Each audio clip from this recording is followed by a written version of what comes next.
Specs network ద్వారా గుర్తించబడ్డ India's #1 varicose veins hospital Avis ని సంప్రదించండి. నమస్తే, వెల్కమ్ టు సుమన్ టీవీ. నేను మీ జవేరియా. మాతో పాటు ఈరోజు స్టూడియోకి ఎవరు వచ్చారో తెలుసా?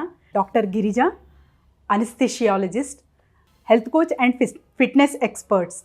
మరి ఇవాళ కాలంలో చూస్తే రెగ్యులర్గా ఆ ప్రజెంట్ ట్రెండ్ ఎమోషన్స్కి హిట్ చేస్తుంది. మరి physical health is very very important. ఆ ఫిజికల్ హెల్త్తో పాటు ఎమోషనల్ కనెక్టివిటీ ఉంటుందా? అంటే ఎమోషన్గా ఏదైనా జరిగితే ఫిజికల్ హెల్త్ మీద ఏదైనా దాని ప్రభావం పడుతుందా? ఇవన్నీ తెలుసుకోబోతున్నాము గిరిజ గారితో. నమస్తే మేడం. నమస్తే అండి. మేడం, మీ గురించి. నేను doctor Ballarapu Girija Kumari. I'm an doctor anaesthesiologist working at Tirupati Tirumala Devasthanam, Tirupati. And I'm also, నాకు చాలా ప్యాషన్ అనమాట ఫిట్నెస్, ఎక్సర్సైజ్ ఇవన్నీ అంటే. సో ఇది నేను ఫిట్నెస్ అనేది ఒక 8 years నుంచి చేస్తూ ఉన్నాను. అంతకంటే ముందు నాకు డాక్టర్గా తెలియదు ఏం తినాలో ఏం తినకూడదు అని. బట్ దీంట్లో రంగంలో తిరిగిన తర్వాత నన్ను నేను ఫస్ట్ మార్చుకొని, నా ఫ్యామిలీని మార్చుకొని, ఇప్పుడు సొసైటీని మార్చాలి అనే ఉద్దేశంతో ఇదొక పర్పస్గా తీసుకున్నాను అన్నమాట. సో నా మిషన్ ఒకటే, నేను ఒక 1 million పీపుల్ని హెల్దీగా చేయాలి. అంటే వాళ్ళు ఏదైతే వెల్నెస్ అండ్ హెల్త్ గోల్స్ పెట్టుకున్నారో దాన్ని అచీవ్ అయ్యేలాగా, అండ్ రైట్ న్యూట్రిషనల్ చాయిసెస్ చేసుకుంటూ, అండ్ పాజిటివ్ మైండ్ సెట్తో, అండ్ డైలీ ఎక్సర్సైజ్ రొటీన్స్ పెట్టుకుండేలాగా, హ్యాబిట్ ఫార్మేషన్స్, దీన్నంతా కూడా నేను హెల్ప్ చేయాలనేదే నా మిషన్. సో ఆ మిషన్లో భాగంగా ఈరోజు మీ ముందు ఉన్నాను జవేరియా. వాళ్ళ రేపు చాలా వరకు హెల్త్ ఇష్యూస్ చూస్తున్నాము. అలాగే ఆ మెంటల్ ప్రెషర్. సో ప్రెషర్ వల్ల చాలా వరకు సైకాలజికల్ ప్రాబ్లమ్స్ కానివ్వండి, డిప్రెషన్స్ కానివ్వండి, ఇవన్నీ గమనిస్తున్నాం. మరి ఫిజికల్ హెల్త్ గురించి మీరు చక్కగా చెప్తారు. సో మరి emotional balance, how to get the emotional balance? Emotional balance లేకపోవడం వల్ల కూడా ఫిజికల్ హెల్త్ డ్యామేజ్ అవుతుందా? డెఫినెట్లీ డ్యామేజ్ అవుతుంది. ఎందుకంటే body and mind are the parts of same system. So మనకి కాళ్ళకి ఏదైనా దెబ్బతింటే మనకి ఎలా ఉంటుంది? ఎమోషనలీ మనం డౌన్ అవుతాం, చేయలేము. సో అలాగే మన మైండ్ కూడా ఏదైనా డిస్టర్బ్ అయిందంటే మన బాడీ ఏమీ చేయలేదు కానీ కూడా వీక్ అయిపోతుంది. ఆ రోజేమో స్ట్రెస్ వల్ల బ్యాక్ పెయిన్, షోల్డర్ పెయిన్స్ ఇలా అన్నీ వస్తూ ఉంటాయి. ఎందుకంటే రెండు it is a part of same system అన్నమాట. రెండు ఈక్వల్గా ఫంక్షన్ అవుతూ వెళ్తూ ఉంటాయి. అయితే మనకు ఎప్పుడు ఏ పని చేయాలన్నా కూడా దీంతో ఎక్కువ ఉంటుంది. కరెక్ట్. సో మన స్ట్రాటజీస్ ఏమన్నా ఉన్నా కూడా తక్కువ ఉంటుంది, బట్ మైండ్తో చాలా ఎక్కువగా ఉంటుంది. సో ఈ మైండ్ సెట్ని మనం చాలా స్ట్రాంగ్గా పెట్టుకోవాలి. స్పెషలీ ఎన్విరాన్మెంట్తో వచ్చే మనకు ఎమోషన్స్, ఎక్కువగా డిప్రెషన్స్ అని, ఇప్పుడు సైన్స్ ఇంత అడ్వాన్స్ అవుతూ ఉన్నా కూడా ఎందుకు జనాలలో ఎమోషన్స్ అంత, అంటే డిప్రెషన్స్ వస్తూ ఉన్నాయి, యాంగ్జైటీ వస్తుంది. ఎందుకు వస్తుంది? ఎందుకు అంటే అంత పొల్యూషన్ అవుతుంది అనమాట ఎన్విరాన్మెంటల్లో. ఎమోషన్స్ అని ఒకరినొకరు తిట్టుకోవడము, ఇవి అన్నా తమ్ముళ్ళ, ఇలా అన్ని ఏరియాలలో కూడా దెర్ ఇస్ బ్యాలెన్స్ తప్పిపోతూ ఉంది. సో ఈ బ్యాలెన్స్ తెచ్చుకోవాలి అనుకుంటే, మనం ఎమోషనలీ స్ట్రాంగ్ ఉండాలి అని అంటే మనకు రొటీన్స్ అనేది ఉండాలి. అంటే మన టైం టేబుల్ మనం సెట్ చేసుకోవాలి, మన లైఫ్ని మనం రాసుకోవాలి, ఇంకొకరి చేతికి ఇవ్వడం కాదు. సో మనం ట్రాఫిక్లో ఆగిపోయాము అని అంటే ఇంకొకరి వల్ల ఆగిపోయాము అనే కంప్లైంట్ మనకు ఎక్కువ వస్తుంది. అక్కడ కూడా ఎంజాయ్ చేసేలాగా మనం మన లైఫ్ స్క్రిప్ట్ని మనం రాసుకోవాలి. సో దీంట్లో భాగంగా యాక్చువల్లీ నేనైతే ఎలా చేస్తాను అంటే, నేను యూజువలీ తెల్లారిపూట త్వరగా లేస్తాను, 4:35కి. లేచిన తర్వాత I right gratitude journal. So మనకు భగవంతుడు ఏదైతే మనకి ఇచ్చాడో ఫస్ట్ దానికి కృతజ్ఞత చెప్పుకోవాలి. సో అది చెప్పుకుంటూ, అంటే నాకు ఒక పిల్లల్ని కానీ, ఫ్యామిలీ కానీ, మన పనోళ్ళు మనకు వాళ్ళంతగా మంచిగా వంట చేసేది, సో ఇవన్నీ కూడా మనం థ్యాంక్స్ చెప్పుకుంటూ ఉంటాం అనమాట జర్నల్. గ్రాటిట్యూడ్ జర్నల్ అని. సో ఇది ఒక 2-3 minutes రాసినా సరిపోతుంది. అలా మనకు భగవంతుడు కృతజ్ఞత చెప్పుకుంటూ ఇచ్చిన దాని తర్వాత మన గురించి మనము మంచిగా చెప్పుకోవాలి. మన గురించి మనకు మంచిగా చెప్పేవాళ్ళు ఎవరు లేరు. కరెక్ట్. మనం ఏదైనా మంచి పని చేద్దామంటే కిందికి లాగే వాళ్ళే ఎక్కువగా ఉంటారు. కాబట్టి ఎవరు చెప్పుకోవాలి? ఎవరి నుంచి మనకు కావాలి అప్రిసియేషన్? మనం భగవంతుడు మనల్ని సృష్టించాడు.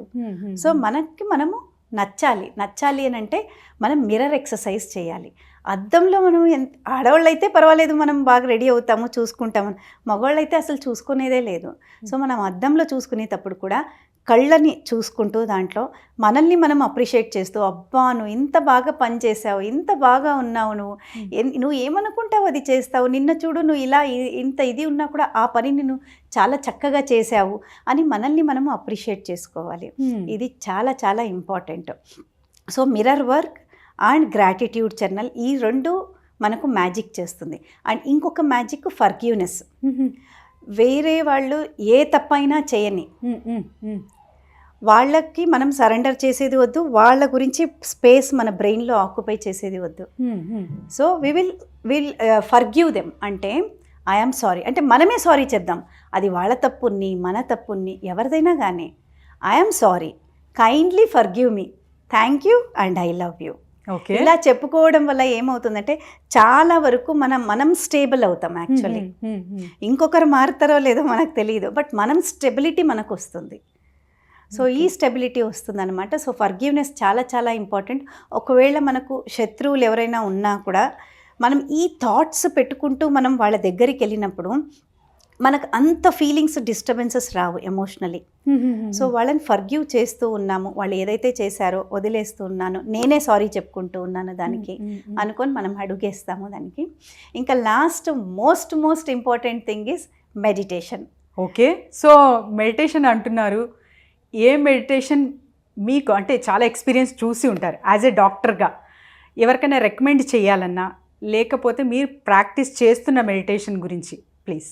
నేను పాస్ట్ 10 years నుంచి హార్ట్ఫుల్నెస్ మెడిటేషన్ చేస్తూ ఉన్నాను. ఓకే, నేను దాంట్లో అభ్యాసి.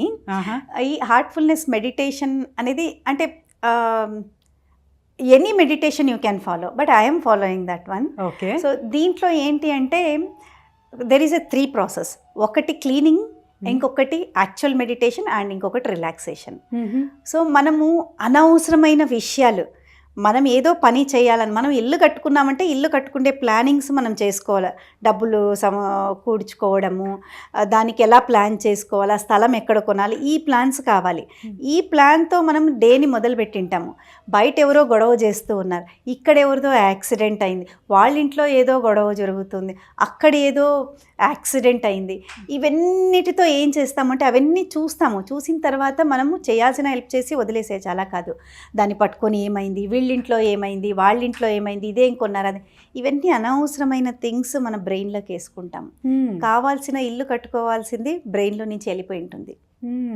కాబట్టి క్లీనింగ్ చేసుకోవాలి. అక్కడ క్లీనింగ్ చేసుకునేటప్పుడు ఏమంటే మనం ఒక థాట్ ప్రాసెస్ ఇస్తామన్నమాట. హార్ట్ఫుల్నెస్ మెడిటేషన్లో అదే చెప్తారు. సో థాట్ ప్రాసెస్ ఏంటి అంటే యాక్టివ్ ప్రాసెస్. అది మనము జస్ట్ మెడిటేషన్ పొజిషన్లోకి వెళ్ళిపోయి all the impressions and impurities are moving away from my back in the form of smoke. Okay అని ఒక సజెషన్ ఇస్తామన్నమాట. సో మీరు హార్ట్ఫుల్నెస్ మెడిటేషన్ చేస్తున్నారు. Very nice. సో ఒక స్మోక్ లాగా మన వెనక్క నుంచి వెళ్ళిపోతుంది అని థాట్స్ పెట్టుకుంటూ మనం ఎలా అయితే ఇల్లు చీపురుతో ఊడుస్తాము, పండగలు వచ్చినప్పుడు ఎలా బూజంతా తుడుస్తామో, అలా మనము అన్ని ఏరియాల నుంచి కూడా మన బాడీలో నుంచి అన్ని ఏరియాల్లో నుంచి అది వెనకల నుంచి వెళ్ళిపోతూ ఉంది, స్మోక్ లాగా అయిపోయి వెళ్ళిపోతూ ఉంది అని మన బాడీని క్లీన్ చేసుకుంటాం. మనం ఎలా అయితే బయట బాడీని సోప్తో క్లీన్ చేసుకుంటామో అలా ఇంటర్నల్ బాడీని థాట్స్తో క్లీన్ చేసుకుంటాం. ఇలా చేసుకోవడం వల్ల మనకు చాలా స్పేస్ వస్తుంది మన బ్రెయిన్లో, మన బాడీలో. దీన్ని మనం ఫిల్ చేసుకోవడానికి పాజిటివిటీకి చాలా చోటు ఉంటుంది. So it's a very great and good concept అండి. నేను కూడా ఫాలో అవుతాను హార్ట్ఫుల్నెస్ మెడిటేషన్. సో మీరు రికమెండ్ చేస్తారా ఎవరికైనా చేయమని? డెఫినెట్లీ రికమెండ్ చేస్తాను. See meditation and cleaning, this two should go hand in hand and this is very much required. So నేను రికమెండ్ చేస్తాను అందరికీ, పొద్దున్నే లేయండి. ఓకే, మార్నింగ్ రొటీన్స్ ఉండాలి. ఓకే, లేస్తూనే మీరు గ్రాటిట్యూడ్ జర్నల్ రాయాలి. ఒక 2 minutes కూర్చొని రాయండి చాలు. అమ్మకు నాన్నకు మనల్ని పుట్టించినందుకు వాళ్ళకు థ్యాంక్స్ చెప్పుకుందాము. సో ఇలా మనము ప్లస్ మిర్రర్ వర్క్ చేయాలి అండ్ ఫర్గివ్నెస్. ఎవరిగో వాళ్ళ గురించి మనకు ఇక్కడ బ్యాడ్ థింగ్స్ వస్తూ ఉంటాయి, సో ఫర్గివ్ చేస్తూ ఉంటాం. అండ్ మెడిటేషన్, ఇవి this 4 are going to make ఇంకా చాలా ఉన్నాయి, ఓపెనో టెక్నిక్స్ ఇవన్నీ, but this 4 are going to make magics. So ఇంకొకటి ఈ రొటీన్స్తో పాటు ఎక్సర్సైజ్ అనేది మనం కంప్లీట్ చేసుకోవాలి.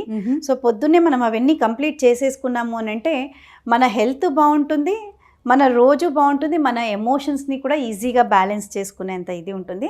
అండ్ మధ్య మధ్యలో మనకు సజెషన్స్ ఇచ్చుకోమని దాజీ గారు కూడా చెప్తారనమాట మెడిటేషన్లో. ఏంటి అంటే surrounding environment is with you, అంటే ఆల్ ద ఎయిర్ వాటర్ ఇవన్నీ ఉంటుంది కదా చుట్టుపక్కల, అవన్నీ కూడా మనతో పాటు భగవంతుడు ఉన్నాడు ఎప్పుడు అని ఒక థాట్ సజెషన్స్ ఇచ్చుకోమని చెప్తూ ఉంటారు దాంట్లో. Thank you so much ma'am. ఎందుకంటే సింపుల్గా 4 కాన్సెప్ట్స్ చెప్పి మీరు అంటే ఒక లైఫ్ హ్యాపీగా హెల్తీగా ఎలా లీడ్ చేయాలో అనేది చాలా చక్కగా చెప్పారు. Thank you so much madam. Thank you so much Javeria.